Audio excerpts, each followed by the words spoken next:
This podcast is recorded on stolen and unceded Aboriginal land. We acknowledge the First Nations and elders of this country and join their calls for justice.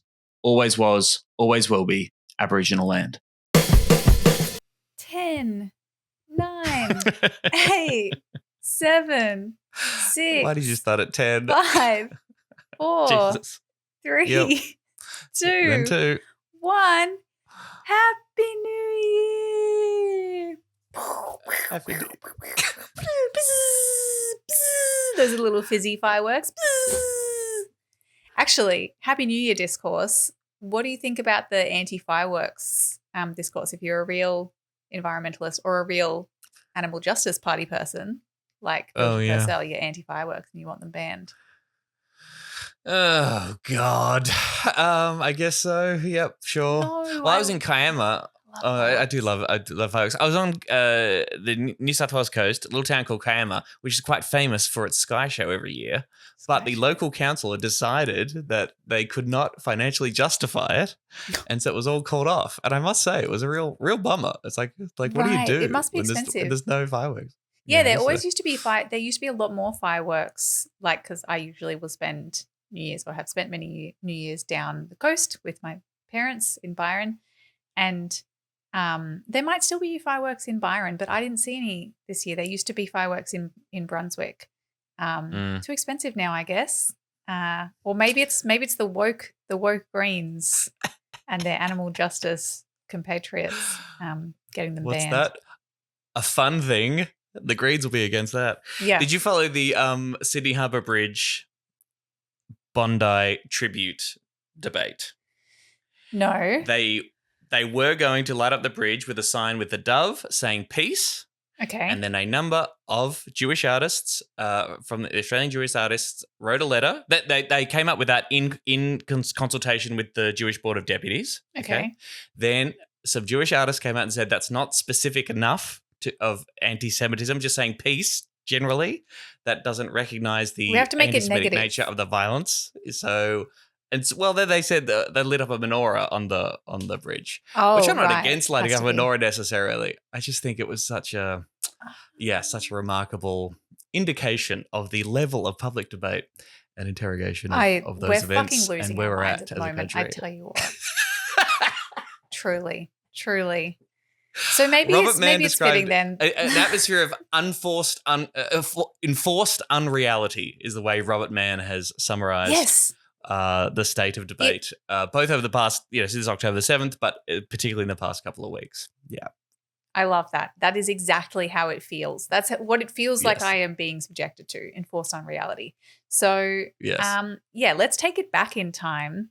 Let's go back and enjoy some soothing Inside the Greens, your Serious Danger special. We're back, 2026, just like last year. We're still reading Paddy Manning's Inside the Greens, Chapter 11, The Real Opposition, Part 2, which I'm now informed by Tom is not to be the end of this chapter. He wants to split it into 3 parts because he does not want to ever finish reading this fucking book. I love reading. I love hanging out with you and talking about books. I think we've done 3 parts for one other chapter, but seriously, this last one is wild. There is so much to cover, and I think it justifies itself. People will see what the kind of subjects you're hitting when you're talking 2016, 2017, 2018 for the Australian Greens and Australian politics and this chapter. I think it justifies it. So everyone just calm down, okay? Okay. And a reminder, this is not an official Greens Party podcast, and thanks to Mike the Great Griffin for producing it, and thanks to you, the patron, for supporting the show. We love you very much for it. But apart from that, do we have other business? We have a mailbox, I see. Mailbox. Thank you very much to Danger Dog Harriet, who got in touch, saying, "Hey, legends, just getting in touch with a few thoughts and questions. Read the most recent Patreon episode." Of course, the one before this one was us watching Annabelle Crabb's Civic Duty, or Duty like poo. Like poo. First up, as a fellow absolute nerd, I watched Civic Duty and had similar feelings to you. Generally enjoyed watching it, but was disappointed with the total lack of critique about the issues with our democracy. For example, bold of them to say that this parliament is more representative than ever, but not mention Section 44, a huge barrier to multicultural communities participating in politics, plus masses of working middle-class public servants like nurses, teachers, etc. Bit of a tease, bit of a forward promote for what you might be hearing in the upcoming chapter when it comes to Section 44, Sizzle, sizzle. by the way. Yes, and those public servants can't run because they'd have to quit their jobs. I agree with you, Harriet. I think Section 44 is insane and a good point to point out. Perhaps in Annabelle Crabb's defense, you'd say, well, we've had Section 44 since the start of since Federation. That's been in the Constitution since the get-go. So if you're saying the Parliament is more representative than it was in the past, in theory, Section 44 has been there the whole time. But I totally take your point. It's all about, yes, things are going really well and not mentioning any kind of critique that we might have. The system. Right. A few other thoughts and questions. Now, during this conversation, we were talking about Australia's system of voting, preferential voting. I expressed some doubts as to whether you should have to fill out every single number on the ballot and have optional preferential voting. I was a little bit like, why do I have to put a number next to a candidate who I think sucks? Well, Harriet's put me right. Here's an example of why we need compulsory preferential voting from the Northern Territory. In the mayoral election in Mabantway, Alice Springs, there were 7 candidates, 3 serious contenders, 4 whack jobs. The 3 serious contenders were Asta Hill, from the Greens endorsed, criminal defence lawyer, friend of the show. We like her. Eli Melky, long-term council member and real estate agent, former member of the CLP, and Lisa Marie Burgoyne, the wife of the current NT local member. Apparently that wasn't a conflict of interest, but there you go. So we, that is the Greens, expected that Asta would get the highest primary vote and then lose on preferences because Lisa Marie Burgoyne and Eli Murky are both from the Conservative side of politics. We underestimated how much Conservative people disliked Eli Melky. I was scrutineering the final vote count, and Lisa Marie Burgoyne was the last one to be eliminated. There were so many ballots where people had put Lisa number 1, then Asta 6, and Eli Melky 7 because they hated the real estate agent even more than they hated the Greens lady. So forcing people to put the candidate they hated the most last helped Asta to win.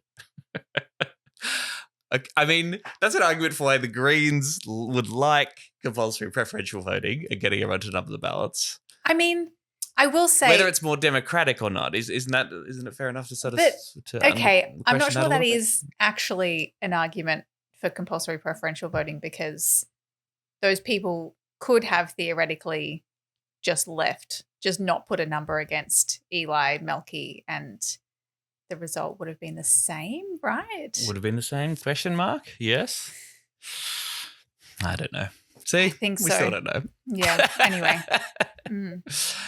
Also, where we talked about crossing the floor and caucus solidarity, really enjoyed the discussion about caucus solidarity versus crossing the floor. I think you're right that lots of people are looking elsewhere from the major parties because they want someone who represents their community. I'm interested in your thoughts about how the Greens avoid getting tied up in this, particularly as the Teals continue to grow. And Harriet mentioned she listened to our election special where we talked to both the Greens candidate and the independent candidates for Freo, and it seemed like there's a risk that Teals will just come along and scoop up lots of seats that the Greens have been targeting for years. We may have critiques of the Teals, but I feel like the average voter I engage with doesn't care and just gets swept up in the Teal vibe, independent community general vibes that we see of the Teals. Could you maybe do an episode of how we prove to voters that Greens do represent the community and communicate the benefits of party politics to voters in a simple way? I mean, isn't that just an episode on how do we win? Like, I think that's what the podcast is about, is trying to prove to voters that the Greens do represent the community, right? Do represent the community. That is and certainly communicating the benefits of party politics. Well, maybe not communicating the benefits of party politics specifically, but communicating the benefits of voting Green. Which is a challenge. I'm sure there are lots of people who are attracted to Teals who still, even though we know the Greens do politics differently, would still very much view the Greens as part of the political establishment. They've been around for a very long time. They're a professional party. They get heaps of votes. They've done some stuff that's annoying and bad, yada, yada, yada. So, no, if we really want a new kind of politics, we've got to get for these Teal community independents.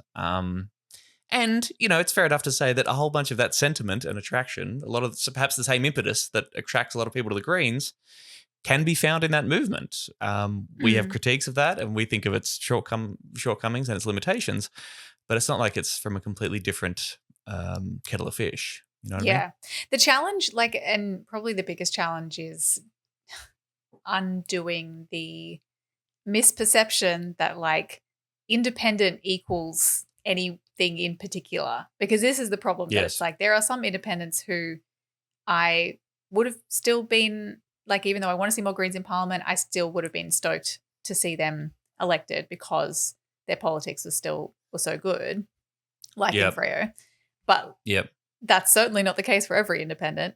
But yeah, people don't really, I think people do have an idea of what an independent is, which is, and actually probably even more so since the teals. Because they assume that they're all teals. They assume every independent is a teal. Also not the case. Right. Yes. Even some of the teals don't identify as teals. Yeah. And, also in this question, we cannot ignore the question of power. Real, serious, consequential political power. In the parliamentary system, to me, the power overwhelmingly can be found in numbers. Numbers acting in coordination. And yes, you might feel good being like, that's my local independent representative in the parliament speaking up for what I believe in. Cool. Do they just make a nice speech and they don't have the numbers or to enact that power in a parliamentary context? That seems to be the story a lot of the time, unless there's a balance of power situation. Yes, and then there's an argument, that someone like David Pocock is one of the most powerful people in Parliament, and that you can be even more powerful and have the flexibility to make shrewd political moves and get good results. But yeah, there are so many arguments. I mean, particularly that conversation we had with Kate Hewlett, the Fremantle candidate, kind of went through a lot, but there were many more. Maybe we should do another. We've done at least 2, I think, independents versus Greens episodes, but we should probably keep doing it because it's probably going to keep being an issue. But like the mechanisms for continuing accountability and grassroots democracy, for me, that's one of the biggest things that's lacking with an independent, because you don't know what the structures are for ongoing accountability in between elections and how they're going to consult. They can say, well, I'll go to the community, and it's like, okay, but what are the processes that you've set up for this? Like, do you have a constitution for yourself? How do you do this? Yeah, who takes over from you? What's the process? Like, do you have a pre-selection process for when the next community candidate comes through? I mean, I know that community candidates go through something like a pre-selection process, though often it seems to be much more like a job interview, where it's one person going towards the group and saying, this is me, and they'll be like, yes, we agree, rather than multiple candidates vying for that one particular position. Yeah. Also, David Pocock is the most powerful member of parliament because he has muscles. Right. I'm aware of that from his Instagram. We've had debates about whether his partial nudity on Instagram is appropriate. Write in your thoughts. I don't know if you've seen some of the stuff. It's like, do you need to be sharing that? But are we shaming him? Yeah, are we shaming? Oh, I'm not necessarily. I sit somewhere in the middle, but I will say there are people who strongly believe that it's inappropriate. I had 2 little extra follow-up bits from Civic Duty that I realised we didn't get to. Yeah. On the conversation we had about Penny Wong, voting for marriage equality and contrast with Fatima Payne. Yes. And we've talked at length about your position on conscience votes and following the party platform and stuff. Is it your position that Penny Wong did do the correct thing in terms of internal Democratic Party processes and expressing the party platform by voting against marriage equality? Understanding that you are, you're not exactly opposed to marriage equality, you think her position was wrong, but did she do the right thing as a member of the Labour Party? Because the Labour Party position at that time was not to support it. Well, it's not about doing the right thing. It's like, I do think that that's the outcome of a more democratic system. Like, I don't think it's right that, like, I may not think the outcome of a fair election is right, but I might think that the system is right. So that's kind of more the case there. I'm like, yeah, I think that unfortunately, however, like, I think the system is right, but I think unfortunately she's a member of the Labour Party and they're shit. I mean, she could have gone to the backbench. Couldn't it be argued that she could have said on that particular instance? My understanding is that if she personally made the right decision? Well, no, of course she didn't, because she decided to join the Labour Party and she decided to stay in the Labour Party. But that's what I mean, genuinely. Like, they're the same thing. She was deciding to stay in the Labour Party and vote with their policies. So, yeah, wrong decision. That's where they fuck up every time. If you look at a Labour MP, you think, where do they go wrong? Where do they go wrong? Joining and staying in the Labour Party. Yes. The other thing we didn't get to in the Civic Duty, which I thought was amazing, was the moment which they dissect the Tony Abbott you're not saying anything, Tony moment. The interview with Mark Riley, is it, from Channel 7 News?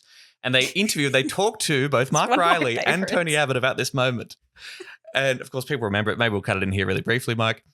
The soldiers shouldn't. I shouldn't. Yeah. But I'm not turning into media circus. I'm showing you vision of your reaction to his explanation about what happened on the day in the operation in which McKinney was killed. How's that turning into a media circus?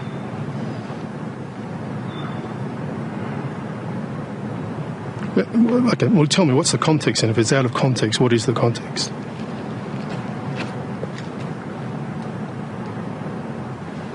You're not saying anything, Tony.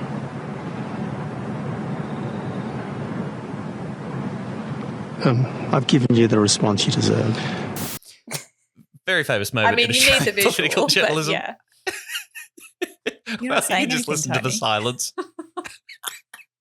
But Tony Abbott defends his position. He seems to be saying, the impression I got from Tony in this documentary is like, yeah, everyone agrees that, Mark Riley's question was horrific about me saying shit happens. Yeah, like you can see me nodding, but it's like he said something and I was seriously considering punching him, right? Like he says that, doesn't he? He basically says, I seriously considered punching this motherfucker in the face. So he should be lucky that I just gave him an awkward moment. A really weird, iconic pause. Yeah, but it's like he was trying to set me up for a gotcha. But it's like, well, answer the question. Like, just answer the question. Just answer the question. Yeah. Yeah. What did you mean? We have the footage of you saying this.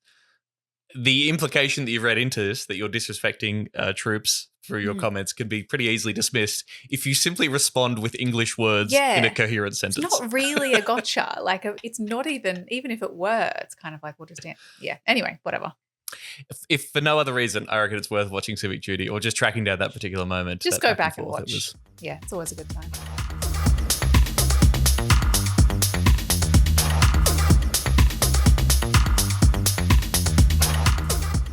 All right, let's do it. Part 2 of 3, Chapter 11, The Real Opposition, Paddy Manning's Inside the Greens. Very briefly, do you remember last time, part 1 of this chapter? What was going on? Thoughts? Yeah, because this is kind of the moment where this chapter is where I start paying attention to politics, or Little Emerald does. It's like 2016, Richard Di Natale, he's around. There's the interview thing, and then there's like the Bob Brown versus Larry Allen stuff. There's au pairs, scandals. Yeah. Yeah. Yes, the turtleneck is mentioned. And left renewal in New South Wales. Left renewal, of course. And Facebook wars. We've had some predictions of the Greens hitting 20% of the vote and having 20 senators. But yes, we finished on this pretty remarkable quote from Bob Brown telling Fairfax Media that when it comes to political white-anting, Lee Rhiannon is the Greens' version of Tony Abbott. Cool. Really good stuff. Quinch. So we'll check back in here. I mean, on this same moment about the left renewal moment, I thought this was really interesting sort of analysis from Paddy Manning about this moment, which I have a lot of, I think about a lot. 2016 was like a massive political moment for me too, both in terms of, what was happening in the world and me trying to ask a whole bunch of questions and a whole bunch of preconceived ideas about how politics works start to unravel. The reevaluation of capitalism inside the Greens was part of a global phenomenon marked by the rise of UK Labour leader Jeremy Corbyn and the US Democratic presidential candidate Bernie Sanders, both avowed socialists, especially popular with young people who rejected austerity and the dominance of the 1%. While the success of the Leave campaign and the Brexit referendum in June 2016 had barely interrupted the federal election that was underway in Australia, the shock victory of billionaire Donald Trump in November rocked the political class everywhere. Oh, right. It's Trump, of course. Trump. Yeah, 2016 is Pauline Hanson comes back, Brexit happens, and Trump is elected. It kind of makes sense that I started paying attention to politics now that you put it like that. It was hard to ignore. Yeah, see, that's so interesting. And I guess if you were waking up to it in that moment, that would have been crazy. It was crazy for anyone. But having lived through the much more boring, less dramatic, but it's still equally depressing era of the Rudd-Gillard-Rudd years and sort of paying attention to that, and then having 3 years of a horrific coalition government, including goddamn Tony Abbott. To that all then be blown up by this new moment in political regime was pretty remarkable. Do you remember where you were when Trump got elected? Were you following that particularly closely? No, I don't remember where I was, but I remember I probably would have been talking to my friends in the US about whether they voted or not and being like, why did you not vote? So, Voting's cool. Yeah. On the left of politics, there was despair at the frankly elitist, uninspiring campaign of Hillary Clinton. Trump's populism was quickly aped in Australia by the likes of Pauline Hanson, demanding a response from the left. Led by Di Natale, all 9 Green senators had stood up and walked out when Hanson made her first speech in the new Senate. "I'm back," she declared, and warned that Australia was in danger. Thank you. And warned that Australia was in danger of being swamped by Muslims, a shameless throwback to the warning about Asian immigration she had sounded in her maiden speech in the House of Representatives 20 years earlier. Walking out on Hanson was a purely symbolic gesture, but a strong one. And although commentators were sceptical, the Greens were deluged with fan mail. We talked about this last year on the weekly show with Osman Faruqi, funnily enough. Did you follow? Maybe you were on holidays. Do you realize that Pauline wore the burqa again? She recycled that bullshit. I did. Any thoughts on that? I don't know where, but yes, I was aware of this. Pretty funny, right? Pretty good. One of those things that makes me want to completely disengage from Australian politics. Yeah. How old is she? Like 70 years old or something? How old is she? How old is this? Well, I don't think women person? lose their value after a certain age, Tom. So I'm not really. She's still hot. Don't get me wrong, but I mean, shouldn't she be mature enough? She's 71. I don't think we're just waiting for a certain age where Pauline Hanson grows up and is like, oh, wait a minute. No. Well, that racism was very silly and juvenile of me, wasn't it? Shunning a single speech was one thing, but Hansonism, or Trumpism for that matter, could not be so easily dismissed. The broad combination of anti-immigrant racism and economic nationalism posed a challenge for the left, as it spoke to many of those left behind by neoliberalism, who were opposed to free trade agreements like the Trans-Pacific Partnership, opposed by the Greens. To the extent the right-wing populists snared the anti-establishment protest vote, they could filch from the Green support too. So when Senator Jackie Lambie declared she was in favour of a tax on speculative financial transactions, a so-called Tobin tax, as well as an estate tax, there was a worried scramble to play political catch-up inside the Greens, although such a tax had been party policy for years. Sorry, an estate tax? Yes. Did not know that Lambie came out in support of that kind of before it was tied to the Greens. I mean, but again, isn't she one who's like had every position ever and thrown ideas not up necessarily there like crazy that Lambie had that position, but it's just funny given the association with death taxes, quote unquote death taxes. Right. Yeah, totally. Di Natale also made waves by calling the United States a dangerous ally and the alliance a security threat to Australia that must be reevaluated. Correct. Still very much correct. More correct than ever in 2026. As they're fucking kidnapping rather, leaders of sovereign countries. Yeah. Foreign Affairs spokesperson Scott Ludlam described President Trump as a man baby and warned of fascism in larval form. I mean, it is truly bizarre, isn't it, that 10 years on now from Trump's election. Like, just, think of the amount of. I remember Bill Shorten calling him a threat to democracy. Kevin Rudd had all those quotes about who Donald Trump was. You know, when in opposition, when it first happened, everyone was sort of like, you know, on the broad centre left to the left, was recognizing this motherfucker for who he was. He's then gone on to be terrible for another 10 years. But of course, he's been completely normalized and accepted. And the cowards, spineless cowards in Labor government are like, yeah, this is the president. We're not going to. Legitimized. It's fine. It is interesting, though, like this kind of description of the vibe in 2016 and reflecting on it, that it does feel a little bit similar to now. I think probably without so much backdrop of like crisis, like not as much backdrop of like war and climate crisis and whatnot. But 2016, I do remember one of the kind of defining features of me starting to pay attention to politics was around, what was the name of it? The group that the like neo-Nazi, the white supremacist group in Australia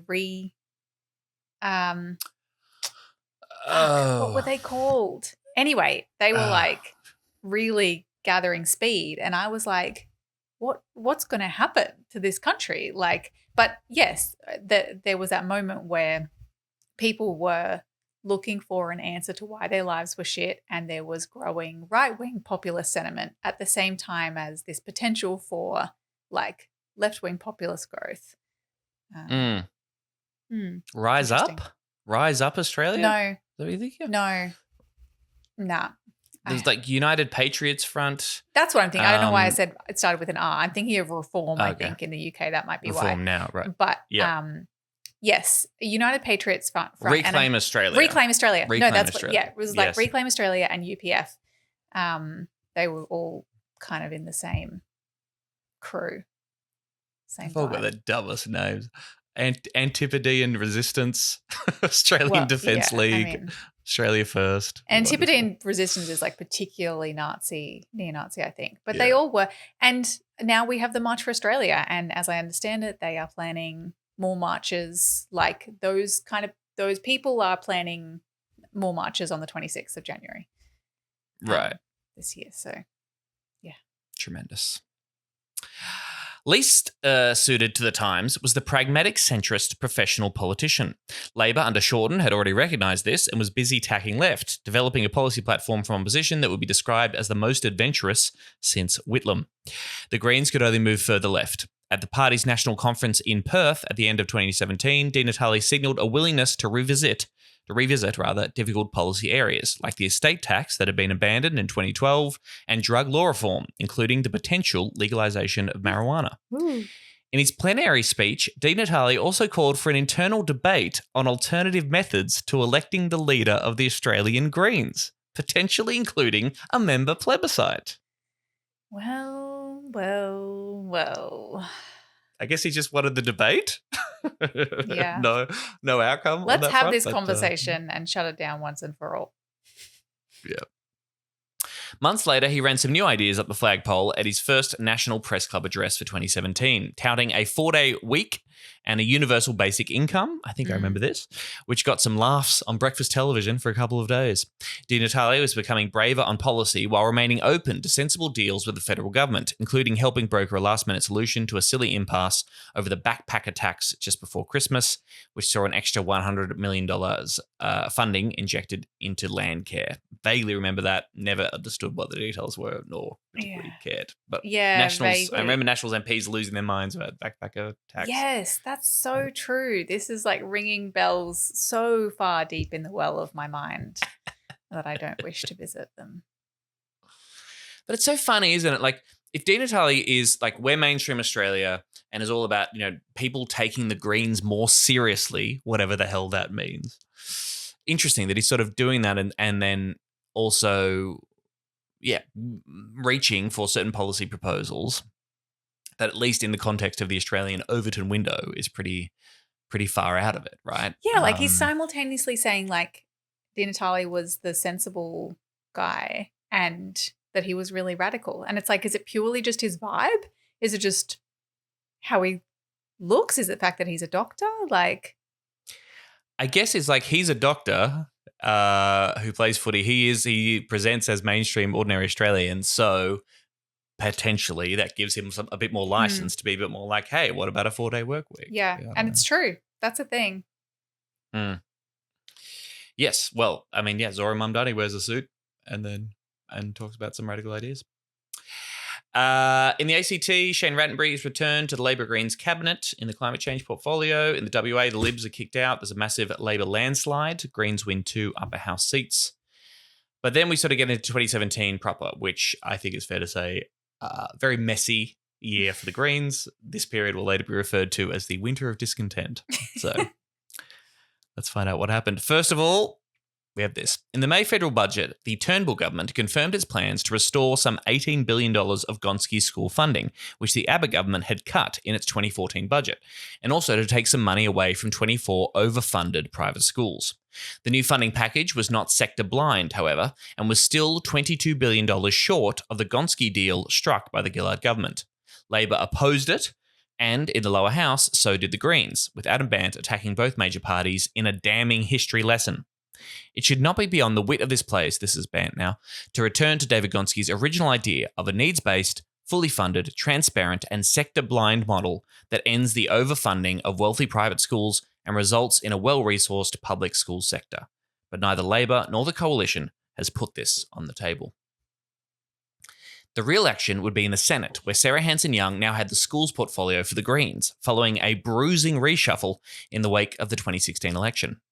Having spent 9 years leading the charge to close the camps on Manus and Nauru, Hanson-Young had fought to keep her high-profile role, telling journalists she did not understand the change and was disappointed. Di Natale talked about the need for a refresh and denied there would be any softening of the party's policies on asylum seekers under the new spokesperson, Nick McKim.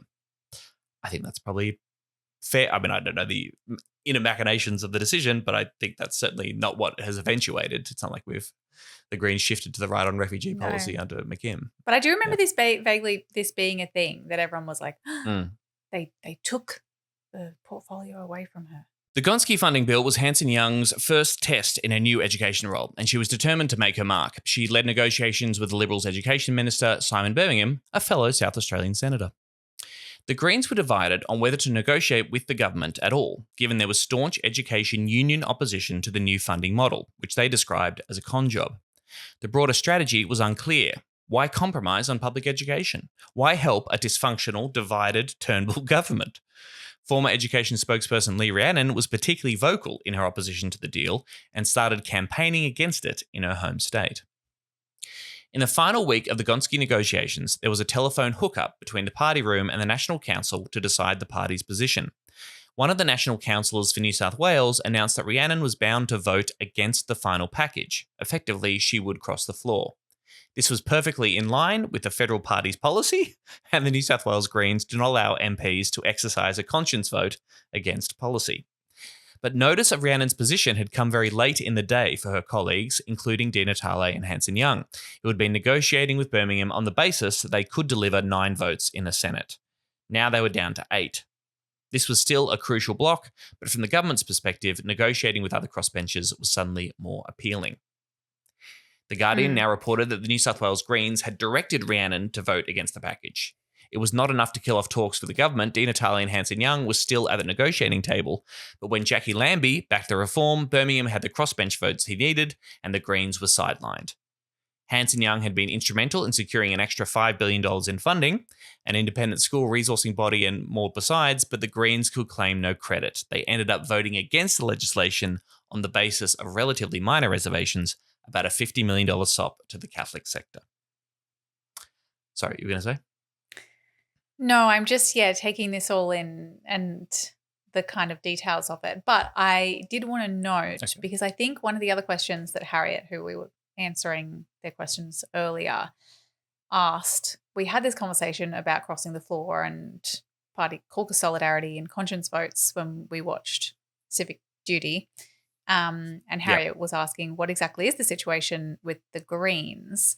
Because the situation, as I understand it, is that the Australian Greens are the rules are set by party room, the party room rules, which are kind of the same as Labor, that it's like a caucus solidarity thing, that the party room decides how they're going to vote on bills and the MPs are meant to vote consistently with that.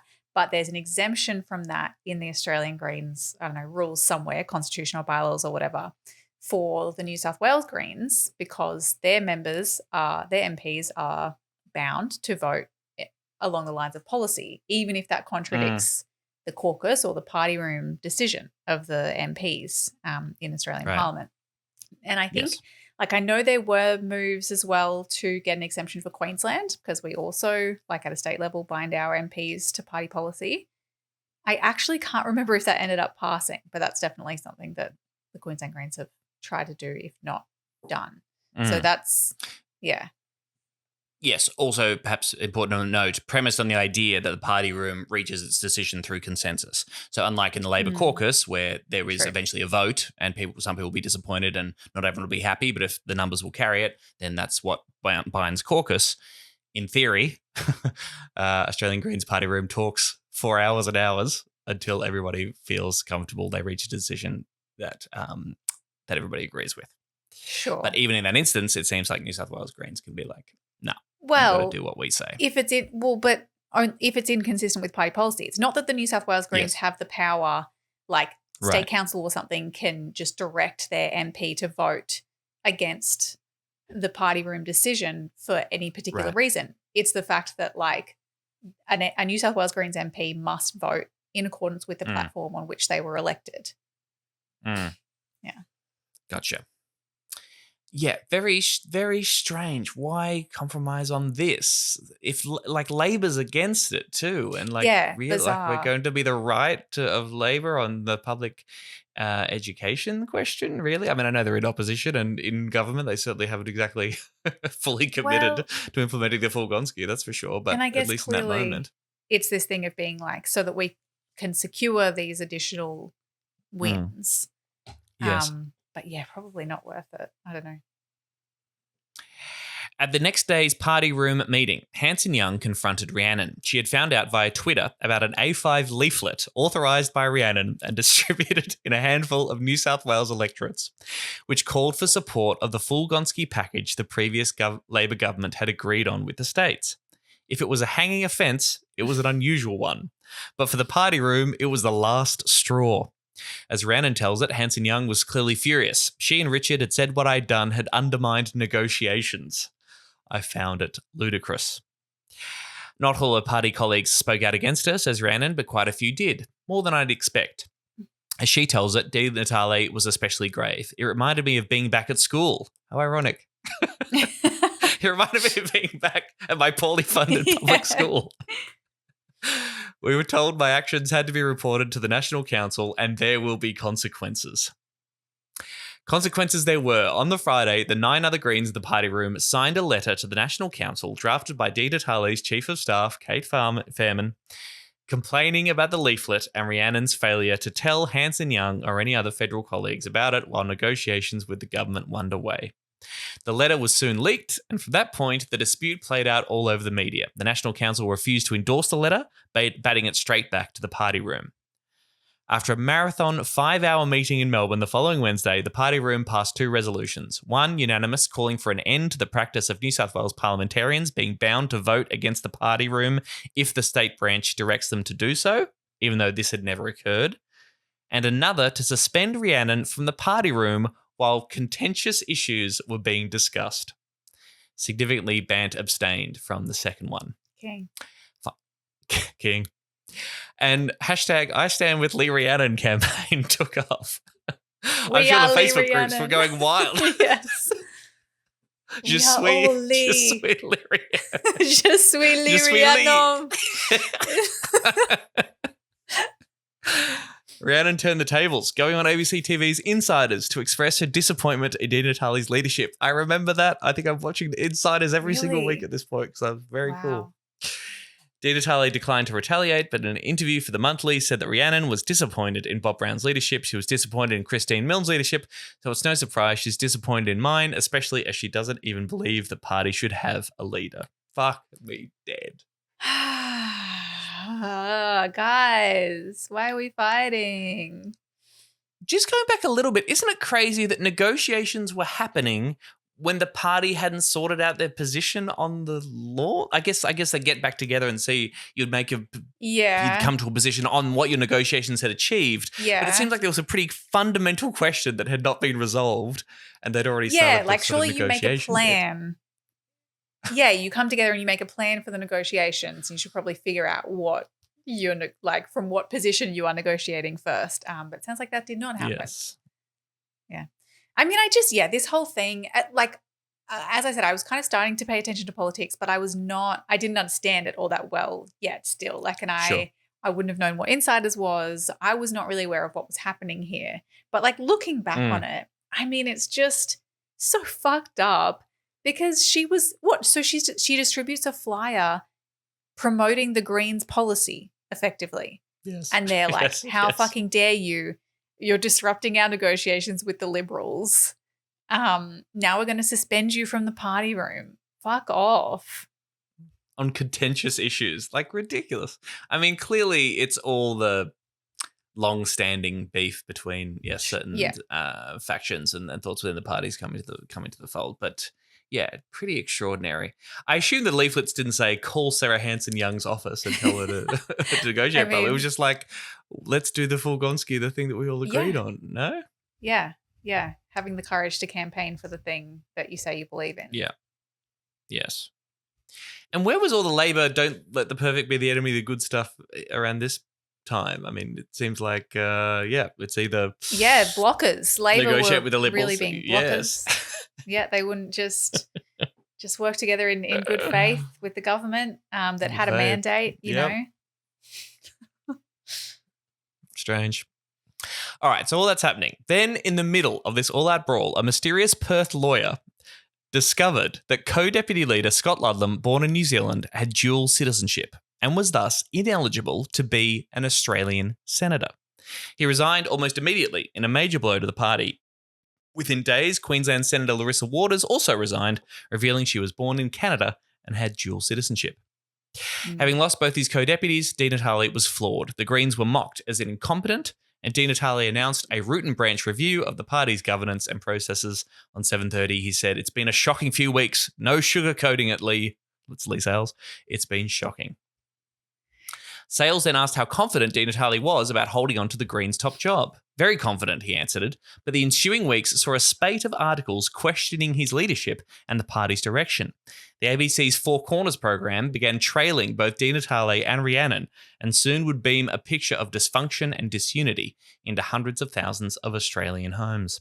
That's really interesting because I was going to say before you said that, well, and I'll still say it, that I don't think, remarkably, the Lee Rhiannon stuff had any lasting impact on like the public perception of the Greens. Like you would think that would kind of be an opportunity for this message of or like framing of disunity and dysfunction and blah blah blah. But I feel like it didn't really end up that way. It's just people in the know that Lee Rhiannon did the right thing on Gonski and there was a bit of a fuck up in the Greens, but that's kind of it. But the citizenship thing for a little bit then was like fucking loser idiot Greens. But of course, stupid as I'm Greens. sure you're about to get to, that didn't last forever. No other party. All these grown-up parties, they never make such an error. How ridiculous. Who is the mysterious Perth lawyer? Do we know who this guy is just researching? Yeah, mysterious Perth lawyer. Countries of birth of Scott Ludlam?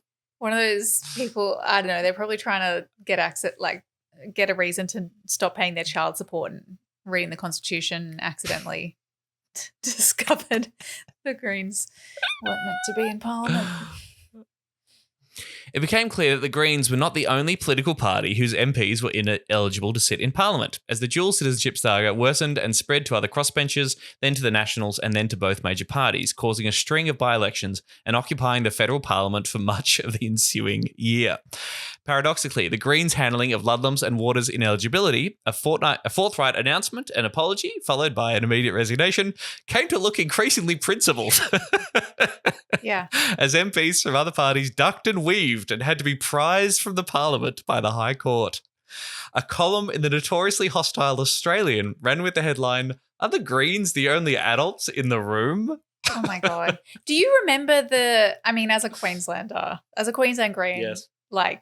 I will always remember the press conference where Larissa Waters announced that she was standing down because she was an accidental Canadian, which I think was also her bio for a long time, accidental Canadian. Amazing.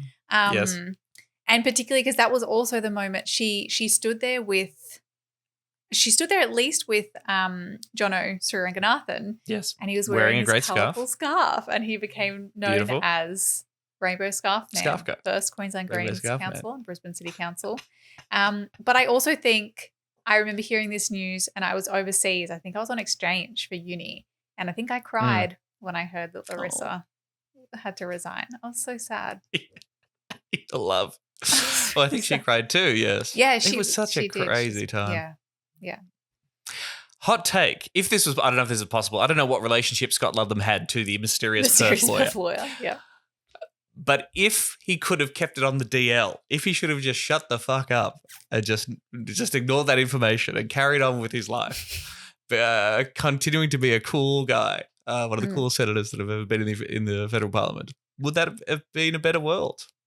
A better world for all of us? Yeah. Yes. I suspect, though, that Scott Ludlam might have been a little bit like, phew, like to get out of the Senate. I just get that vibe that he was not too sad to be leaving. But perhaps, obviously he didn't know the domino effect that he would be setting off, not just within his own party, but in the entire Australian Parliament by resigning because he was an accidental dual citizen. Yes, which shouldn't fucking matter. Once I remember that debate. We're doing Tonightly this year too. We're talking about it every night on the show. But it's like almost no interrogation of how ridiculous it was. And everyone being like, yeah, well, if you want to be in the parliament, then you should have to do the job of rejecting any citizenship from any other country, even though that apparently is impossible in some instances. Even though we swear allegiance to the Queen. Yes. Of another, or the King, of another nation, like in order to be an MP, but also we can have no allegiance to a foreign power. Okay. Wonderful. Following normal practice in the event of a casual Senate vacancy, Ludlam and Waters were set to be replaced on a countback by the next person on the Senate ticket at the previous election, disability activist Jordan Still John and former Democrat Andrew Bartlett in Western Australia and Queensland, respectively. Bartlett's return to the Senate, this time as a Green, was not uniformly welcomed inside the party room.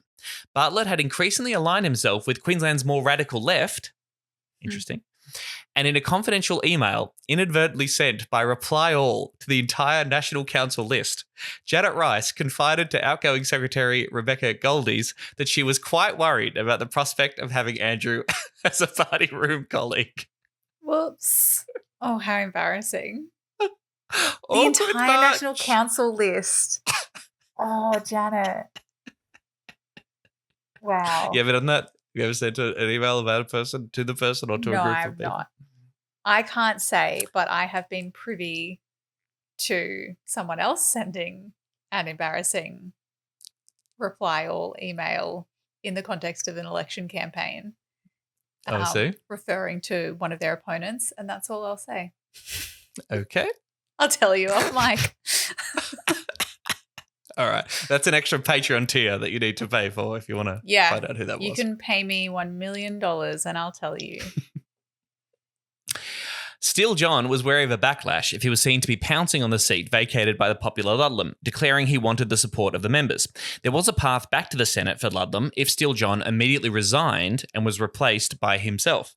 Ludlam prevaricated, but 9 months earlier he had taken leave to treat anxiety and depression and now decided a decade in the Senate was enough. He would return to activism and writing. Still John would become the first senator in a wheelchair. Waters had a young daughter. Only a month earlier, she'd become the first female MP to breastfeed while moving a motion in Parliament, causing a media sensation and inspiring women around the country. She decided to spend more time at home, hoping to return to the Parliament in due course. And that she would. In New South Wales, Upper House MP Maureen Faruqi announced that she would contest the looming Senate pre-selection, setting up a head-to-head contest with Rhiannon. Now, this is really interesting that through this, Faruqi kind of emerges as a consensus candidate from the left and the right, which really is very strange, but there you go. Faruqi had cross-factional support, represented the kind of generational change Bob Brown was calling for, and as a Pakistani-born Muslim, would answer criticisms that the all-white federal party room lacked diversity.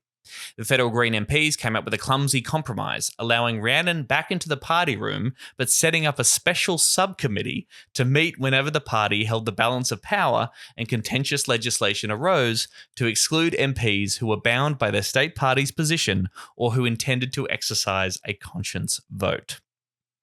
What? Rhiannon replied with, indeed. Rhiannon replied with a provocative Facebook post welcoming the party rooms back down and saying the new subcommittee was unnecessary and sets a bad precedent, but I'm pleased it does not have the power to make decisions. Whoa. It has never met. I wonder if it has today. I've never heard of this subcommittee, so. I assume it's dissolved pretty quickly. That's a bit of a schmozzle. The Greens' handling of the Gonski stoush was diabolical, messy, public and fruitless. If it had been intended to solve the problems in the New South Wales branch once and for all, it achieved exactly the opposite. For some, the expulsion of Rhiannon from the party room was the original sin that set off a vicious cycle of revenge and retaliation from which the party has not recovered. At least one member of the party room, speaking off the record, regrets ever signing the letter against Rhiannon. Ooh, I wonder who that would be. Who? And a few say in hindsight, the whole thing was a mistake. On policy grounds, Rhiannon was vindicated as the implications of Turnbull's Gonski 2.0 deal became clearer and community opposition grew. The Greens were soon glad they had never voted up the deal. Man, I've been thinking about this a lot lately. Just the way that people love to talk about principles and this is what I stand for, this is what I believe in, except when it really counts, except when the pressure is actually applied, when you're in a position of power to actually seriously do something about it. That's when people, of course, show you who they truly are and show how committed they are to these ideas. It's called pragmatism, Tom. It's realpolitik. Well, don't have the principles in the first place then. That's my take. Then they're not principles. Yes. The Four Corners story, when it aired, pulled no punches, with Brown, Milne, Di Natale, Ian Cohen, Nick McKim, Jeremy Buckingham, Justin Field and Chris Harris all giving interviews denouncing Rhiannon in particular and the New South Wales Greens hierarchy and more broadly. Brown's comments were perhaps most damaging. He called Rhiannon a team wrecker. Milne chimed in, I think the current behaviour in New South Wales is actually the death throes of that small cabal. I say that because Lee has burnt her bridges with her parliamentary colleagues. She's burnt her bridges with the Australian Greens. She's your fucking colleague in the party. This is bullying. This is straight up bullying. Bullying, yes. Is it not though? She's out now, I guess. Well, I guess Christine's out now. She's just the party elder shooting. Okay, but dropping truth bombs. Sure. Yeah. No, it's ridiculous. I got to say, again, it's a Tasmanian mindset that someone's been like, oh, we want a federal party. We want to bring everyone together. We want to bring all these movements together as a federal party, but you have to think exactly as we do. And we don't respect your internal processes or your traditions or what you represent or the fact that members of this federal party have elected you to serve at the federal level. And we've got to work with that, you know? Yeah. Again, it's one thing if you chop and change. It's one thing is to betray the position that you previously said. But my understanding is Lee Rhiannon has been very upfront about who she is, and she's won pre-selections and elections time after time. That commands a level of respect, surely. Rhiannon, David Shoebridge, and Hal Greenland spoke in her defence. 2 months later, in the pre-selection ballot, Faruqi defeated Rhiannon solidly by 1,032 votes to 742. Rhiannon knew she had little chance of winning, but ran to make a statement from that Brown and his colleagues should stop trying to dictate to the New South Wales Greens. Given the campaign of vilification against her, Rhiannon said she was damaged goods. See, again, I kind of remember that, but then I also have this association as Maureen as sort of like Lee's. She was quite close with Lee Rhiannon and certainly follows in the Lee Rhiannon tradition. Yeah. But anyway. Yeah, like what's that dynamic like? And I wonder how Maureen kind of makes sense of that. I don't know. All right, coming towards the end of this second part of the chapter now, but we touch on the Global Greens Conference that's still going in 2017, since the first one in 2001, which we talked about in a previous episode. Still the biggest Greens gathering in the world. 2,000 delegates are turning up. There are a bunch of Green wins in Europe and across the Dutch. In New Zealand, the Greens were part of Jacinda Ardern's Labor government. First time they were a part of a government at all, including some ministries outside of cabinet, including the climate portfolio, which means, I guess, in New Zealand, the climate portfolio wasn't in cabinet in 2017, which maybe it was because that was held by the Greens. I don't know, but it seems like that's an important one to get in there. But if there has been a climate portfolio separate from environment or energy, though, has it been in cabinet? I don't know. Like anywhere in Australia? Probably not. If that portfolio is held by a different party, you're saying? No, as in if the climate portfolio existed separate from the energy portfolio or the environment portfolio, which probably would be in cabinet, kind of would, I'm not that surprised, I guess, is what I mean. Right. Maybe they wouldn't let the Greens be in charge of energy, I guess. Yeah. For Richard Di Natale, by the end of 2017, after what would be known as the Greens' winter of discontent, things were also starting to look up. The National Conference in Hobart, the Australian Greens celebrated the 25th anniversary of their founding. The party's three leaders, Brown, Milne and Di Natale, all spoke to the faithful, and Di Natale painted a picture of how the Greens might evolve over the next 25 years. By 2042, he suggested the party would control lower house seats, climbing from a balance of power player to a major party that could govern in coalition with either Labor or the Liberals. This would not mean a shift to the centre, however, as Di Natale briefed Fairfax, arguing that voters wanted governments to have a strong role in the economy, including active wealth redistribution. People were told this lie for decades, that if we only supported businesses, if we only gave tax breaks to the rich and powerful, if only corporate Australia has a free pass, then everyone else will benefit. And there is now a global reaction against that, something that the Greens have been leading in Australia. You see stagnant wage growth, a shrinking middle class, and what you're seeing is response to that from people right across the globe, and it's because they don't buy that line anymore. Yeah, again, I am really learning from this chapter of Inside the Greens that the Greens under Di Natale were far more economically radical, or they were talking about wealth redistribution, which I kind of didn't give enough credit to him for. I think you didn't think that was that, yeah. All right, let's maybe finish this last little glimpse of how things were looking in Victoria. Greg Barber, the leader of the Greens, resigns around this point. More on that in part 3 of this chapter. It's not for good reasons, I'll tell you that much. Okay. And Samantha Ratnam takes over as leader, and she's not even in the state parliament. She's a city councillor in Moreland. Important job, don't get me wrong, but she becomes the party leader. Interesting. At the same time, the party was contesting a by-election in the heartland seat of Northcote. The Greens had pre-selected Lydia Thorpe, a firebrand Gunai Gunditjmara businesswoman and activist who had stormed out of the talks leading to the Uluru Statement from the Heart. Thorpe was a close ally of Alex Patal. We talked about Alex, I think, in the last episode as well. A single mum who had left school at 14, she had defied discrimination and survived a violent relationship. A Labor dirt campaign targeting her as a former bankrupt backfired when Thorpe explained how her experience of domestic violence had ruined her business. Thorpe won a huge vote, storming the seat with 45% of the primary vote and a 12% swing, and became the first Aboriginal woman to sit in the Victorian Parliament. A 45% primary is wild. That's pretty. That is huge. Yes. Yeah. I guess. And what? From the early 30s, right? 12% swing to go from and as a first-time candidate, to 45. Damn. Yeah, that's pretty wild. The by-election was held on the same day as the Hobart National Conference, and about 9 p.m. there was a cross to Northcote workers via Facebook Live. Given the mic, an exhausted Thorpe spoke slowly and without affectation. For all the cliches about the Greens vote in inner Melbourne, there was nothing hipster about this candidate. Draped in a huge land rights flag in the style of Cathy Freeman, Thorpe recounted attending her first meeting of the Darebin Greens, where she had to make a decision about whether or not to join up. They were such wonderful people. I knew I'd found a home. Lydia. With party balloon icons bursting across the screen and bouquets and brickbats scrolling down the feed bar, the ageing Tassie Greens, who had gathered in a drab conference room to hear speeches about the Greens' past, peered in on the booming atmosphere at a Melbourne nightclub packed with young members cheering and drinking as the music pumped. It seemed a perfect illustration of the contrast between the old party and the new. The future, it seemed, was over in Melbourne. And they all lived happily. Yeah, good times. Good times. All right, we will maybe leave it there.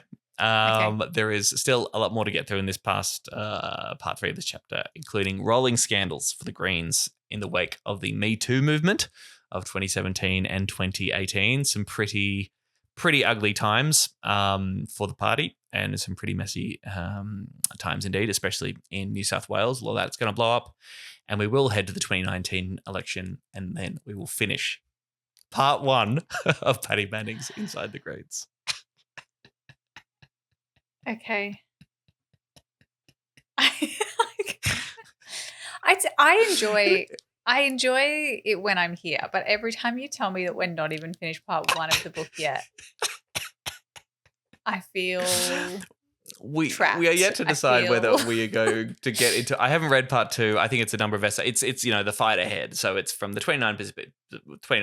What where do they we go know? To from here? We're there. We don't need that. We've lived it.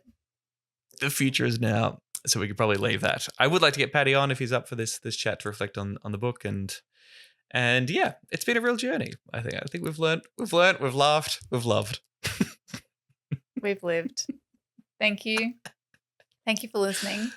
Do keep listening. Do come back next time. Well, yeah, next time we're doing Inside the Greens. We're going to finish this chapter, and then we have. Wait, that is the last chapter of part 1, or we have another chapter? That is the last chapter of part 1. Yep, last chapter.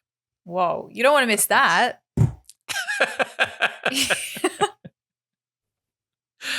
We're going out with details of sexual harassment allegations and an election where everyone got real depressed. Yeah, I cried at that. I remember crying a lot at that election. Anyway, thanks for subscribing. Thanks for being a patron. Thanks for supporting the show. Thanks to Mike the Griffin for being the producer. Thank you for everything that you do. Thank you for sharing our clips. Thank you for liking our things on social media at Serious Danger AU. That really helps us. Thank you if you've left us a 5-star review. Thank you for being you, and a happy new year. Happy 2026, everyone. Of course, if you want to be like Harriet, you can send us a message anytime. We love hearing from you, your thoughts on what we're talking about, what you'd like us to cover, your thoughts on the state of politics. You can always message us via Patreon. We love hearing from the Danger Dogs. Goodbye, all. Bye.